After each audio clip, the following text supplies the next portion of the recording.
圆山大饭店历史悠久，即将迈入第60个年头。它的特色就是中国式的雄伟建筑和富丽堂皇的古典气派。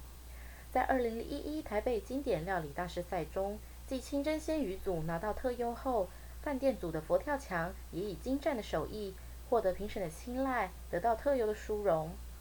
圆山大饭店的佛跳墙是属于广式佛跳墙，有别于一般台式的做法，特别选用鲍鱼取代传统的鱿鱼，去除腥味，增添甘美。除了佛跳墙之外，饭店的主厨也特别推荐他们的招牌料理水梨珍珠丸，在绞肉中加入红曲和水梨，使珍珠丸口感清脆又爽口。